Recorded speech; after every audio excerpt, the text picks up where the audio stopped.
Au cours des 2 dernières semaines, Justin Trudeau a tenté de se présenter comme le champion des manifestants, les agriculteurs en Inde. Le premier ministre du Canada s'est mêlé des affaires intérieures de l'Inde à 2 reprises. À ces 2 occasions, il a dit beaucoup. Mais maintenant, Justin Trudeau est devenu silencieux lorsque les doigts se sont pointés sur son gouvernement. Le gouvernement de Justin Trudeau a dépensé des milliards de dollars de fonds publics au nom de l'aide financière en pandémie, mais il n'a aucune imputabilité.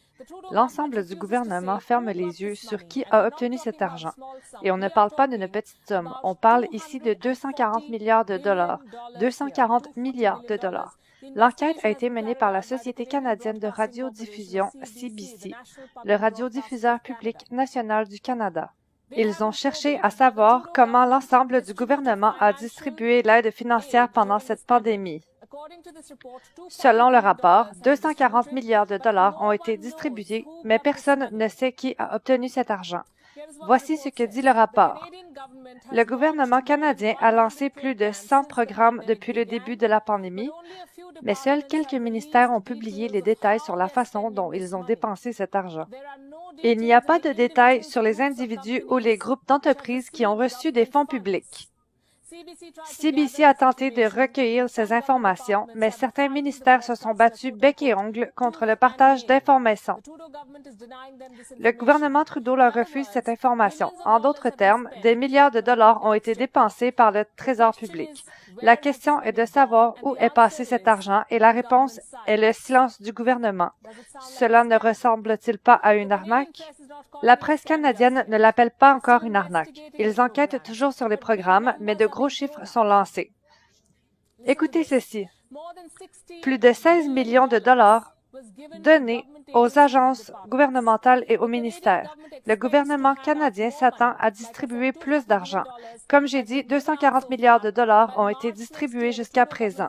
D'ici mars de l'année prochaine, le gouvernement Trudeau pourrait dépenser 300 milliards de dollars. Permettez-moi de vous donner un chiffre qui montre l'ampleur de ce programme de secours. Le gouvernement Trudeau dépense en moyenne 14 millions de dollars par heure. 40 millions toutes les heures depuis mars de cette année. L'argent est parti dans toutes les directions. Il a été dépensé en kits de protection individuelle. Il a servi à soutenir ceux qui avaient perdu leur emploi. Il a même été donné aux entreprises pour les aider à survivre et c'est bien là une chose curieuse. Selon le rapport, le gouvernement Trudeau n'a pas indiqué quelles entreprises ont reçu cet argent et combien. Qu'en est-il de la surveillance? Le Canada n'a-t-il pas un système pour retracer les dépenses du gouvernement et les vérifier? Qu'en est-il du Parlement canadien? La Chambre des communes a des comités pour enquêter sur les programmes de dépenses du gouvernement. Et comme par hasard, ils ne sont tout simplement pas disponibles pour enquêter pour le moment. Le comité parlementaire des finances a été dissous.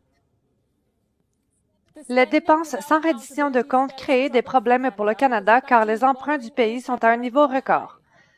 Le gouvernement de Justin Trudeau veut emprunter plus d'argent.